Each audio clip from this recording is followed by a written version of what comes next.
नमस्कार बंधुरा आमादेर प्रतिदिन चैनेले नतून एक भिडियोते तोमादेर सबाइके अनेक वेलकाम अनेक भालोबासा जानिए आजकेर ब्लगटा एखान थेके स्टार्ट करछि। सकालबेला जे आशिबासी काजगुलो थाके सेगुलो तो करा हयेई गेछे, तारपर चले गेछिलाम रान्नाघरे गिये आगे बाबानेर सकालबेला आगे बाबानेर खाबार दाबारटा बसिए दिई। बाबान उठलेई ओके खाওয়াতে হবে, সেই জন্য আগে ওর গরম জলটা আর 3টে ডিম সিদ্ধ দিয়েছি। 3টে ডিম অবশ্য কেউ ভেবো না যে আমার বাচ্চা খাবে, একটা পাপানির জন্য, একটা ওর বাবা আর একটা আমার ঠাকুমা শাশুড়ির জন্য। ঠাম্মা যেহেতু বয়স্ক মানুষ সকালবেলার দিকে ভাতটা না উনি খেতেই চান না একদম, একবারে দুপুর হলে তারপরে ভাত খায়। সকালে ওই ছাতু ঠাতু হালকা পাতলা খাবার এই সব খেয়েই চলে যায় ওনার। তো ওই জন্য ভাবি যে সকালবেলার দিকে একটা করে ডিম দিলে বয়স্ক মানুষ ওনারও একটু শরীরে খাওয়ার দরকার, আর যেহেতু ঠাম্মা একটু অসুস্থ ছিল তো সেই জন্য একটু ওনাকে সকালবেলার দিকে একসাথে 3টে করে ডিম সেদ্ধ দিয়ে দিই, 3 জনের খাওয়া দাওয়া হয়ে যায়। আর ডিমটা না আমি সবসময়ের জন্য হাফ বয়েল রাখারই চেষ্টা করি, তো ঠাম্মাকেও দিই। ঠাম্মার কাছ থেকে শুনে নিয়েছিলাম যে তুমি হাফ বয়েল খেতে পারবে তো বলেছিল হ্যাঁ অসুবিধা নেই। ওই জন্য 3 জনাকে আমি হাফ বয়েল করেই ডিম দিই। আর যা গরম পড়েছে সে আর কি বলবো, ফ্রিজে জল না রাখলে মনে হয় যেন জীবনটা বেরিয়েই গেল। ওখানে তো একদমই জায়গা নেই, তো ওই জন্য নিচে স্টোরে রেখে দিলাম।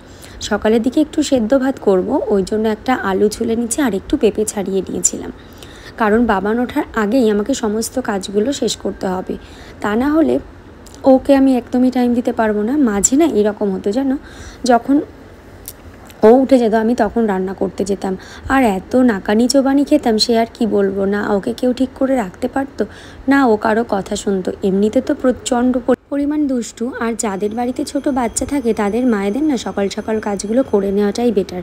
তো সেই জন্য আমি এখন থেকে সেইটাই করি।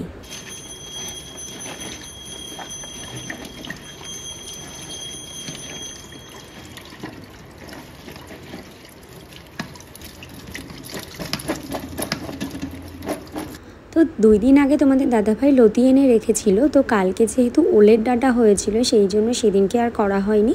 ওই জন্য আজকে লতি করব বলে আমি ঘুম থেকে উঠে দেখি ঠাকুমার লতি কাটা একদমই হয়ে গেছে। আজকে অবশ্য আমার অনেক লেট হয়ে গেছিলো উঠতে, প্রায় 8:30 বেজে গেছে।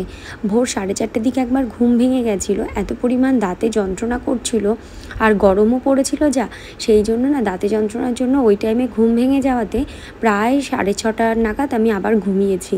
তো এক ঘুমে প্রায় 8:30 বেজে গেছে, নিচে বুঝতেই পারিনি। তার মধ্যে যে ফোনটা অ্যালার্ম দিয়েছিলাম তোমাদের দাদাভাই মনে হয় সকালবেলায় মানে ঘুম থেকে ওঠার পরপরই ওই ফোনটা অন্য ঘরে চার্জে বসিয়ে দিয়েছিল, সেই জন্য আমি শুনতেও পাইনি আর উঠতেও পারিনি। যেহেতু আজকে একটু দেরি হয়ে গেছে ওই জন্য কাজের চাপটা একটু বেশিই রয়েছে।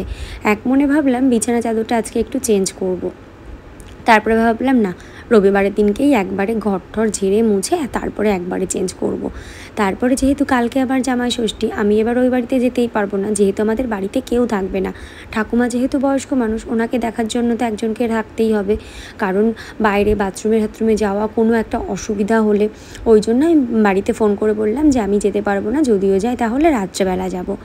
আর যেহেতু সেই দিনকে চিড়ে দই আমাদের এই বাড়িতে খায়, তো সেই জন্য সেদিনকে মাংসর কোনো আইটেম হবে না, সেদিনকে ওই খাওয়া দাওয়াই হবে, মানে চিড়ে দই কলা এইসব। আর পরের দিনকে আমাদের একটা জায়গায় নিমন্ত্রণ আছে, বাট সেখানে হয়তো সেদিন যাওয়া হবে না। সেদিনকে রয়েছে বাবানের ভ্যাকসিন, মানে এই বৃহস্পতিবার দিনকে রয়েছে বাবানের ভ্যাকসিন, তো ওই জন্য আমার সেই নিমন্ত্রণ বাড়িতে আর যাওয়া হবে না। বলেছিল আমার দিদা বোন ওরা আসবে, বাট কেউ আসতে পারছে না, ওরও নাকি স্কুল খুলে গেছে। ওই জন্য দিদা বললো না রে এখন গেলে তোর মামি ভীষণ রাগারাগি করবে, আমি যেতে পারবো না। তো যাই হোক, আমার এইদিকে দেখো তোমাদের সাথে গল্প করতে করতে কাজবাজ কত দূর এগিয়ে গেছে। ড্রয়ারটার মধ্যে এক গাদা জিনিসে ভরপুর হয়ে গেছে এখন, আমার ওষুধ, বাবানের ওষুধ, চিরুনি, সমস্ত জিনিস। আর বিয়ের প্রথম ড্রয়ারগুলো পুরো ফাঁকাই থাকতো, তখন না এই জিনিসটা ভাবতাম কবে জায়গাগুলো একটু ভরতে হবে। আর দেখো এখন অবস্থা, ড্রয়ারের মধ্যে এমন অবস্থা হয়ে রয়েছে যে জায়গা মাত্র নেই। আর এইদিকে আমাদের বাড়ির সবচেয়ে বড় রাঁধুনি যে, সে হলো আমাদের বাবা, সে হলো রান্নাঘর থেকে এই কড়াইটা একা একা নিয়ে এসে এখানে রান্না করতে বসে গেছে। তো চলো বেশি আর কথা বলবো না, বাবানের রান্নাগুলো দেখতে থাকো তোমরা। হাত দাও, ঝাল লাগবে, ঝাল লাগবে। কি রান্না হচ্ছে বা?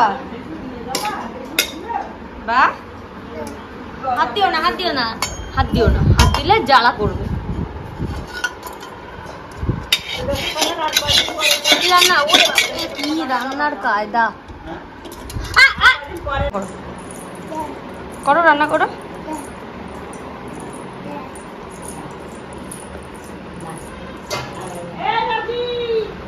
ওগুলো রাখো, ওগুলো রাখো, মুখে দিও না। রাখো রাখো রাখো, ওটাতে রান্না হবে না। ওই যে কালকে দিয়েছিলাম আগের দিনকে কাঁঠালের আটি, ওই তাই দিয়ে রান্না করবে। ভয় লাগে মুখে যদি দিয়ে দেয়। এইদিকে বাবান আমাদেরকে যা দেখবে সেইটাই কপি করে, জানো তো। ওই যে দেখে রান্নাঘরে আমি ওর ঠাম্মি রান্না করি, সেইগুলো থেকে ওরও রান্না করতে ইচ্ছা করে। আমি ঘর মুছবো, ওর ওয়াইফস বের করে ঘর ঠর মুছতে লাগবে, খাট পরিষ্কার করবে, কত কি করে। তো ওইদিকে বাবানকে আজকে সকালবেলায় একটু ওটস খাইয়েছিলাম, আর যে ড্রাই ফ্রুটসগুলো দিই প্রতিদিন সেইগুলো তো পেস্ট করে নিয়ে এসি, সেইগুলো দিয়ে আর ওটস দিয়ে বানিয়েছিলাম আজকে। খাবারটা এত টেস্টি হয়েছিল যে আর কি বলবো। পাপানের জন্য বেশ অনেকটাই দিয়েছিলাম ওটস। লাস্টে গিয়ে না ও আর খেতেই পাচ্ছিল না, লাস্টে ওই জন্য 2-3 চামচ মতো না ছিল, ওটা আমি খেয়ে নিয়েছিলাম। আমারও সকালে খাওয়া হয়ে গেল।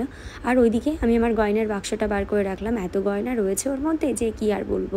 অন্য একদিন সময় করে তোমাদেরকে আমার গয়নার বাক্সটা দেখাবো। আর এইদিকে আগের দিনকে গেছিলাম বোনেদের বাড়ি, সেদিনকে এই ব্যাগটাই নিয়ে যেতে হয়েছিল, যেহেতু বাবানের খাবার দাবার ওর জামা কাপড় নিয়ে যেতে হয়, একটা ট্রলি নিয়ে যেতে হলে না ভীষণ সমস্যা হয়ে যায়। তো ওই জন্য এর মধ্যে থাকে আমার মেকআপের সমস্ত জিনিস। মেকআপ কোর্সটা করে বসেই আছি, দেখো কোনো কাজই পাই না, আর যদিও পাই সবাই ফ্রিতেই সাজে। তো যাই হোক, কী আর করা যাবে। ব্যাগটার মধ্যে কাজের সব জিনিসগুলো রেখে দিলাম। আর একটা খেলনা পেয়েছি, মাছ। বাবান দেখি খেলনাটা নিয়ে বেশ পছন্দ করছিল, মাছ কিছুক্ষণ পরে দেখি মাছটাকে একদম দফা রফা শেষ। মাছটা আর কোনো কাজই হচ্ছে না, মানে যে পাখনাটা নড়তো আর কি, ওই সুতোটা টান দিলে সেই সব সমস্ত কিছু শেষ করে দিয়েছে আমার পাপান। আর ও যে একটা টর্টয়েস দেখে বললাম, পাপান তুমি কি টর্টয়েসটা নেবে? ওর এইসব যে সফট টয়েসের প্রতি একটা ন্যাক থাকে বাচ্চাদের, ওর না এইসব জিনিসটা একদম নেই। ওর আছে কোথায় রান্নাবাটি, কোথায় সবজি নিয়ে খেলা, কোথায় ঘরের জিনিসপত্র নিয়ে খেলা। ওর মধ্যে এই জিনিসটা এত বেশি প্রবণতা আর কি বলবো। আর যেহেতু বাইরের দিকে রাখার জায়গা নেই, ওই জন্য আমার সাজের জিনিস, কাজের মানে সাজের, আমার নিজের সাজের জিনিস তো না, কাজের জিনিসটাই আর কি আলমারির মধ্যে রেখে দিলাম। যেহেতু ওই পাটটা আমি তালা দিই না, আলমারিতে কখনো তালা দিয়ে রাখিই না, যেহেতু আমার কোনো জুয়েলারি বাড়িতে থাকে না, সবটাই হলো লকারে রেখে দিয়ে আসি। আর এই যে পাপানের জন্য একটু ওটস বানিয়েছিলাম, সেইটাই হচ্ছে এখন ওকে খাওয়াবো আর কি। তখন বললাম যে খাইয়েছি না, তখনও খাওয়ানো হয়নি, একটু ঠান্ডা করতে রেখে দিয়েছিলাম বাবানের জন্য, এখন একটু খাওয়াবো।